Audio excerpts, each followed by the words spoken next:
Civil services examination की preparation अगर आप इंग्लिश मीडियम में करना चाहते हैं then you are at the right place. Change the medium for UPSC is the name of the channel. Do subscribe the channel and share among all the Hindi medium aspirants. अगर आप Hindi medium से UPSC की preparation कर रहे हैं तो पिछले 10 से 12 सालों का रिजल्ट आपके सामने है।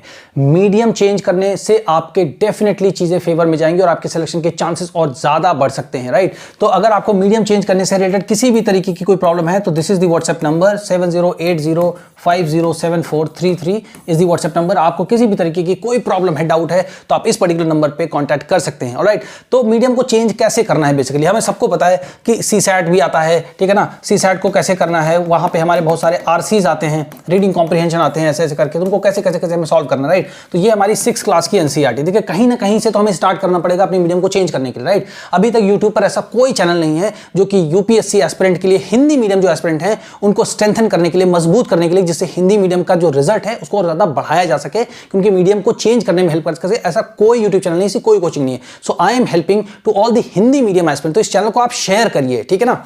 अब देखिए जैसे ये 6th क्लास की एनसीईआरटी, ऑलराइट, ये 6th क्लास की एनसीईआरटी है जिसका नाम है अवर पास्ट इसका नाम है। और इसके जितने पर ये हम इसको ऐसे डिस्कस करें, जैसे ये पैराग्राफ हम डिस्कस, जैसे थोड़ा थोड़ा पढ़ें और सारे बच्चों को समझ में आए, बेसिक से बिल्कुल जीरो से भी। अगर आपने फर्स्ट क्लास से लेकर इंटरमीडिएट तक या ग्रेजुएशन तक भी अगर आप थ्रू आउट हिंदी मीडियम से आपने पढ़ाई की है तो आपको लगता होगा क्या मैं भी मीडियम चेंज कर सकता हूं?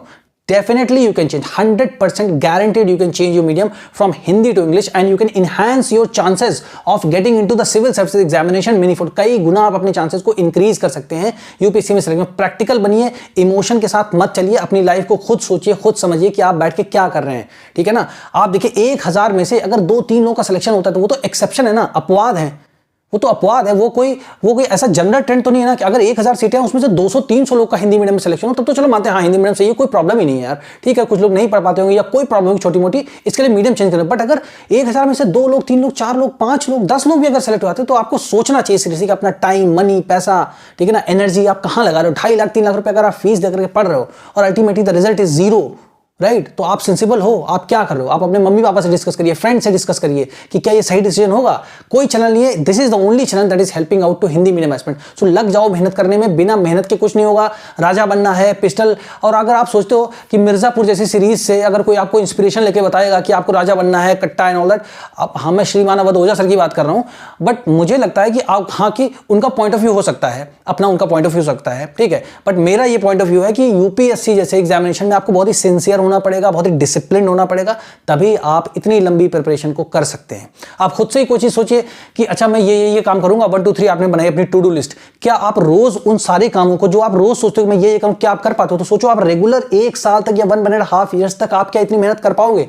तो आप सही से चीजों को समझो, सही चीजों को देखो। आपको ये चैनल नहीं समझ में आता, छोड़ दो। जहां पर आपको समझ में आता, जो कोचिंग समझ आती, बट क्लैरिटी रखो माइंड में कि यार हिंदी मीडियम से नहीं हो रहा है, इंग्लिश मीडियम से करेंगे। गोल थोड़ी ना चेंज कर रहे हैं, आईएएस ही बनना है ना, आईपीएस बनना है, जो भी आपको सिविल सर्विस में जो भी आपको पोस्ट पानी है, राइट। बट आपको क्लैरिटी होनी चाहिए कि हाँ अब मैं इंग्लिश मीडियम से करूंगा, मेहनत करूंगा। अगर हिंदी मीडियम का जो एस्पिरेंट है जो इंग्लिश मीडियम में शिफ्ट करेगा उसको 2 महीना एक्स्ट्रा लगेगा प्रिपरेशन करने में, ठीक है। बट आपको इंग्लिश मीडियम से ज्यादा आएगी और अच्छे से अच्छा कंटेंट मिलेगा। मैं कोर्स भी बना रहा हूं आपको जिसमें जीएस 1 2 3 4 आपका ऑप्शनल पेपर, राइट, आपको ऐसे कैसे लिखना है, इंग्लिश स्पीकिंग का पूरा कोर्स होगा उसमें। और सबसे इंपॉर्टेंट क्या होता है, जो इंग्लिश का एक कंपलसरी जो एक ये भी पेपर होता है, शायद आपको ना पता हो, राइट। इंग्लिश लैंग्वेज कंपलसरी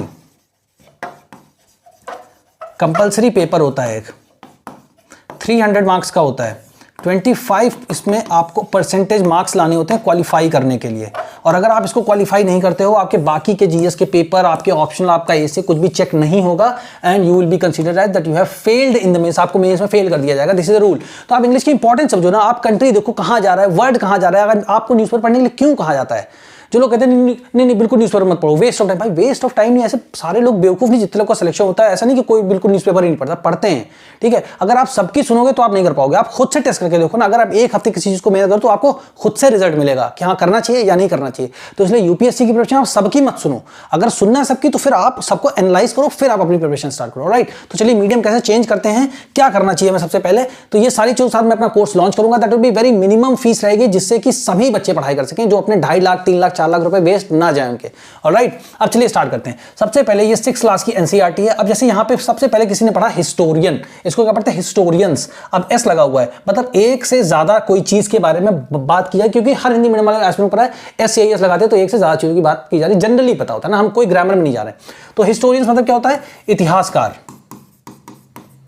इतिहासकार, क्योंकि हिस्ट्री वर्ड सबने सुना होगा। अब यहां पे एक लगा तो मतलब एक से ज्यादा, एस लगा तो एक से ज्यादा इतिहासकार के बारे में बात की जा रही है। अब दैट इज मतलब क्या होता है, देखो ये जैसे यहां पे ऐसे लिखा है दैट इज, इसको शॉर्ट फॉर्म में ऐसे भी लिखते हैं, ये इसका मतलब भी होता है दैट इज। ठीक है, तो हिस्टोरियंस दैट इज जो कि हैं, जो कि हैं, ये इसका मतलब होता है। इसका भी मतलब यही होता है। राइट, अब जब आपको इतना पता चलेगा अच्छा ये लिखा है, ठीक है, हिस्टोरियंस दैट इज। अब ये इंग्लिश लिखने की अपनी अपनी स्टाइल होती है, तो बुक्स में ऐसे लिखा जाता है हिस्टोरियंस दैट इज स्कॉलर्स।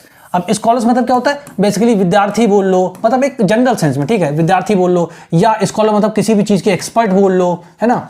ठीक है, तो स्कॉलर्स मतलब जो लोग पढ़ाई करते किसी भी चीज के बारे में, उनको अच्छी खासी नॉलेज होती है। जनरल सेंस में मैं आपको बता रहा हूं, पर्टिकुलर नहीं बता रहा हूं, खास होकर एकदम यही मीनिंग होता है, क्योंकि हर एक सेंटेंस में वर्ड के मीनिंग जो उसका संदर्भ होता है उसके हिसाब से चेंज होते रहते हैं। तो इसलिए इसी के हिसाब से आप वर्ड मीनिंग को समझते रहिए, अलग से वर्ड मीनिंग मत याद करिए। राइट, तो दैट इज स्कॉलर्स। अब क्या होता है, हिस्टोरियंस दैट इज स्कॉलर्स, मतलब हिस्टोरियंस या इतिहासकार जो कि हैं, कौन लोग हैं, स्कॉलर्स होते हैं जो, ठीक है ना, जो हु मतलब यहां पे जो, स्टडी द पास्ट। स्टडी मतलब क्या है कि पास्ट के बारे में ऐसे पढ़ना या पता लगाना, जानकारी इकट्ठा करना, ये सब का मतलब होता है स्टडी। क्योंकि जब आप स्टडी करते हैं तो आप किसी एक सब्जेक्ट करते हैं कि मैथमेटिक्स कर रहे हैं, history, geography, polity, economy, agriculture, current affair, ऐसा हर सब्जेक्ट की करते हैं ना। तो किसी भी चीज के बारे में जानकारी इकट्ठा करना, स्पेसिफिकली क्या होता है, खासतौर पर इतिहास से संबंधित जो करते हैं उनको हम क्या बोलते हैं, हिस्टोरियंस बोलते हैं। स्कॉलर्स क्या है, किसी भी सब्जेक्ट की पढ़ाई कर सकते हो आप, है ना। ठीक है, तो ये मतलब होता है historians that is scholars who study the past, जो पास्ट के बारे में जानकारी करते हैं या पढ़ाई करते हैं, उनके बारे में जानकारी इकट्ठा करते हैं, उनको हम क्या बोलते हैं, हिस्टोरियंस बोलते हैं। सिंपल, क्या इसमें कठिनाई है, कोई ग्रामर है, कोई ग्रामर नहीं, अननेसेसरी सोचने की जरूरत नहीं है। ज्यादा सोचने वाले लोग कभी आगे नहीं बढ़ पाते, एक्शन लेने वाले लोग ही आगे बढ़ते अपने लाइफ में। आपने देखा होगा बहुत बड़े बड़े लोगों को, आप देखिए आपके आसपास ही होंगे, बहुत ज्यादा पढ़े लिखे नहीं होंगे, बट फिर भी वो अपनी लाइफ में बहुत अच्छा कर रहे हैं। राइट, तो इसलिए आप खुद ही सोचिए कि बहुत ज्यादा अगर आप अच्छे से पढ़ने, excessive thinking you should avoid, है ना। अब देखिए नेक्स्ट लाइन क्या है, ऑफन। ऑफन मींस क्या होता है, अक्सर, अक्सर या प्रायः आपने हिंदी, शुद्ध हिंदी में लिखा होगा, बट आप अक्सर ही यूज करिए, है ना, क्योंकि हम लोग बोलचाल की भाषा में अक्सर ही यूज करते हैं, तो ऑफन, है ना। Often use the word source. Source, अब सोर्स का मतलब क्या होता है, स्रोत। ये जो लोग हैं, जो स्कॉलर्स हैं ना, वो प्रायः या अक्सर यूज करते, प्रयोग करते हैं, कौन से शब्द को प्रयोग करते हैं, सोर्स शब्द का प्रयोग करते हैं। सोर्स मतलब होता है स्रोत, है ना, किस चीज को इंगित करने के लिए, टू रिफर मतलब किसी चीज को इंगित करने के लिए, इशारा करने, किस चीज को, to the information found from the manuscripts. Information मतलब क्या होता है, जानकारी होता है, सभी को पता है जानकारी होता है। ठीक है, फाउंड फ्रॉम, पाई जाती है, फाउंड मीन्स पाई जाती है, ऐसे आप लिखो, फाउंड मीन्स पाई जाती है। सेंटेंस के हिसाब से आप नहीं लिखो, फ्रॉम मैन्युस्क्रिप्ट, फ्रॉम मीन्स से। अब मैन्युस्क्रिप्ट मतलब क्या होता है, ये होती पांडुलिपि होती, बेसिकली जो हमारा बर्च बार्च का एक ट्री होता है, ठीक है ना, जो हिमालयस में पाया जाता है, तो उसके पत्ते बहुत बड़े बड़े होते हैं। राइट, उन पत्तों को ये लोग ऐसे ऐसे करके काट लेते हैं, यूं यूं करके काट लिया जाता है, ऐसे करके। अब ये बन जाती है एक तरीके से, एक हमारा पेज बन जाता है, उस पर ये सब जो उसको लिखते हैं उनको बोलते हैं मैन्युस्क्रिप्ट। मैन्युस्क्रिप्ट का मतलब क्या होता है, मेनू मीन्स होता है हैंड, और स्क्रिप्ट मतलब होता है लिपि बेसिकली। अब जैसे मान लीजिए मैंने लिखा इंग्लिश, ENGLISH, तो अगर ये हमने लिखा इंग्लिश, तो ये क्या है, ये एक तरीके की स्क्रिप्ट है ना। अब कैसे और कैसे समझेंगे, अब जैसे अगर इसी को हिंदी, जो हमारी देवनागरी लिपि है, अगर उसमें लिखा हो तो इसको ऐसे लिखेंगे। तो ये भी, ये हिंदी में इंग्लिश को लिखने का तरीका है और इंग्लिश में लिखने का तरीका है। तो वैसे ही आपने देखा होगा ना, जैसे आपको इंडस वैली सिविलाइजेशन में, है ना, जो लिखा हुआ है उसको आज तक नहीं पढ़ा जा सका कि है कौन सी लिपि वो बेसिकली, है ना।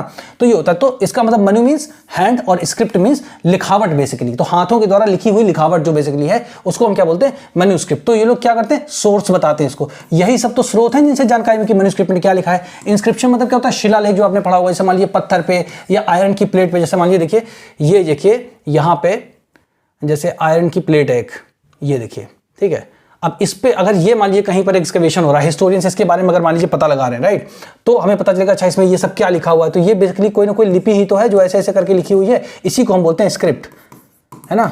और अगर इसको हाथों से लिख दें तो मनु मीन्स हो जाएगा हैंड, तो हाथों के द्वारा ही तो लिखी गई होगी ये, है ना। तो इसको बोलते हैं मैन्युस्क्रिप्ट हम बेसिकली, है ना। तो ये सब क्या है, सोर्सेज हैं। अब ये मतलब जो है हमेशा इसी चीज के सोर्सेज होंगे कि भाई पास्ट में हुआ क्या था बेसिकली, है ना। तो उन्हीं चीजों को मालूम करने के लिए इनको हम क्या बोलते हैं, सोर्सेज बोलते हैं। अब ये हिस्टोरियंस है, स्कॉलर्स इनको सोर्स बुलाते हैं, मतलब ऐसी चीजों के लिए ये मतलब कैसे शब्द का प्रयोग करते हैं, सोर्स शब्द का प्रयोग करते हैं कि जो भी जानकारी पाई जाती है, कहां पाई जाती है, मैन्युस्क्रिप्ट में। इंस्क्रिप्शन मतलब शिलालेख, जैसे मैंने बताया ना, या हार्ड सरफेस पे कुछ भी लिखा हो, पत्थर पे लिखा हो, उसको बोलते हैं शिलालेख बोलते हैं, है ना। एंड आर्कियोलॉजी, और जो ये पुरातत्व होते हैं। अब जैसे मान लीजिए ये हमारे अर्थ का सरफेस है, ठीक है। अब जैसे मान लीजिए यहाँ से यहाँ तक अगर मान लीजिए पूरी खुदाई की गई, ठीक है ना, इसको मतलब खोदा गया, यहाँ से खुदाई हुई। अब इसके अंदर जो भी चीजें हमको मान लीजिए कॉइन्स मिल गए, सिक्के मिल गए, है ना, तो ये सब क्या है, आर्कियोलॉजी में आएंगे। पुरातत्व, जितनी भी चीजें पुरातत्व, पुरा मीन्स ओल्ड जो चीजें हैं वैसे वाले तब ये ऑब्जेक्ट हैं वो इसके अंदर आते हैं, ठीक है ना। तो ये इनको सोर्सेस, ऐसी चीजों को ये स्रोत बताते हैं कि ये सारे स्रोत हैं जिनके बारे में, पास्ट के बारे में जानकारी मिलती है, अगर ये सारे सोर्स हमको कहीं से मिलते हैं। सिंपल, राइट, समझ में आया। कोई प्रॉब्लम नहीं होनी चाहिए, राइट। अगर स्टिल कोई प्रॉब्लम है you can message me, alright. फिर क्या है, वंस सोर्सेस आर फाउंड। अब यहां पे वंस का मतलब तो होता है एक बार। अब इसको समझते कैसे, देखो, एक बार जब स्रोत हमको मिल जाते हैं, इसका ये मतलब है, आर फाउंड, मिल जाते हैं,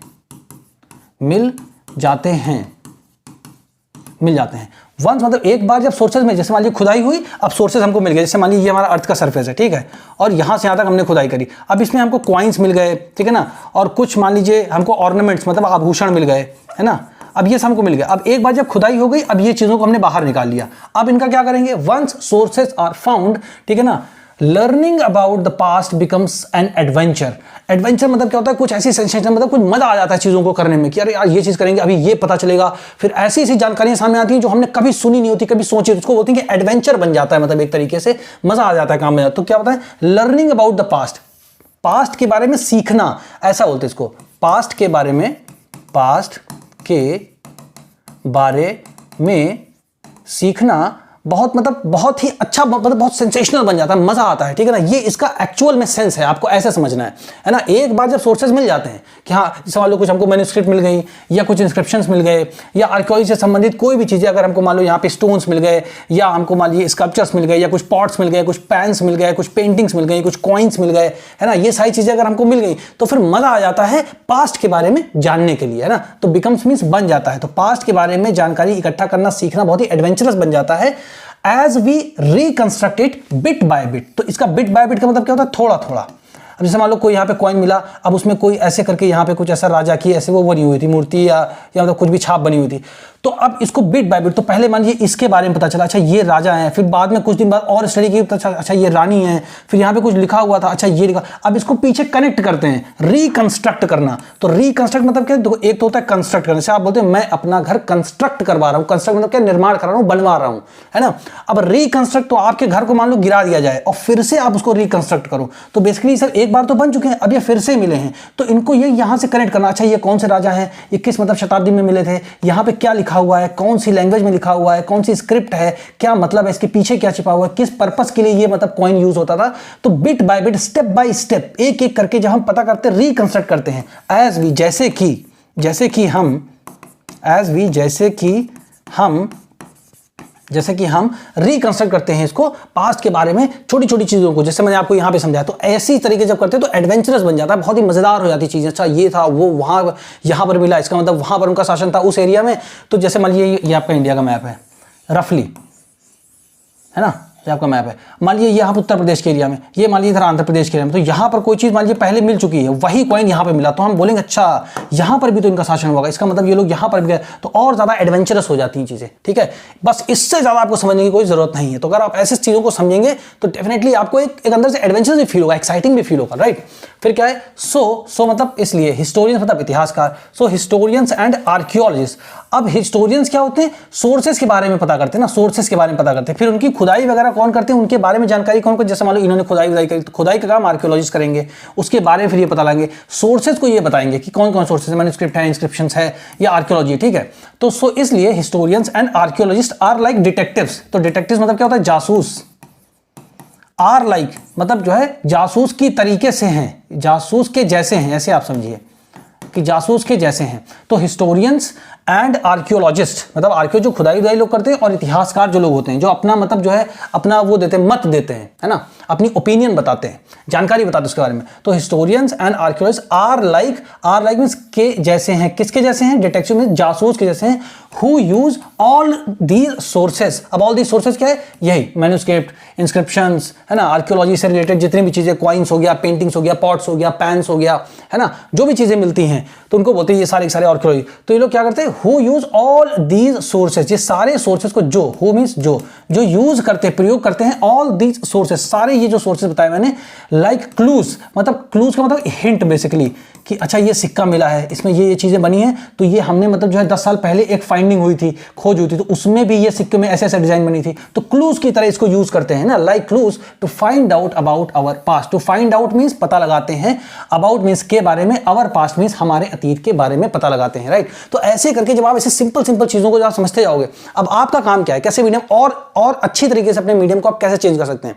जितनी वर्ड मीनिंग मैंने आपको बताई, एग्जैक्टली आप ऐसे ही वर्ड मीनिंग को लिखिए, ग्रामर को दिमाग से हटा दीजिए, गूगल पे सर्च नहीं करना है, कहीं से रोज आपको वर्ड मीनिंग याद नहीं करनी। जब आप वीडियो देखो, जब आप एनसीईआरटीज़ को रीड करो, तो आप ऐसे जैसे मैं आपको बता रहा हूं वर्ड मीनिंग ऐसे लिखो आप, और जो आपने जितनी भी वर्ड मीनिंग्स लिखी हैं उनको आप मेमोराइज करना स्टार्ट करो। तो क्या होगा, आपको थोड़े थोड़े सेंटेंसेस के रूप में याद होने लगेंगे। फिर यही सारे वर्ड मीनिंग आगे चल के पूरी बुक्स में रिपीट, क्योंकि एंशिएंट हिस्ट्री की बुक है। फिर इसके बाद 11th की एनसीईआरटी करेंगे हम, जो एंशिएंट हिस्ट्री की आर एस शर्मा की, राइट। तो उसमें भी यही सारे वर्ड होंगे, तो आपको पता चलेगा कि कितना ईजी था, बस बताने वाला कोई नहीं था, राइट। तो अब ऐसा प्लेटफॉर्म है, तो आप इसको हिंदी मीडियम एस्पिरेंट्स के बीच में ज्यादा से ज्यादा शेयर करिए, जिससे हिंदी मीडियम का सिलेक्शन और ज्यादा इंक्रीज किया जा सके। This is my mission, everybody should help me. अगर आप हिंदी मीडियम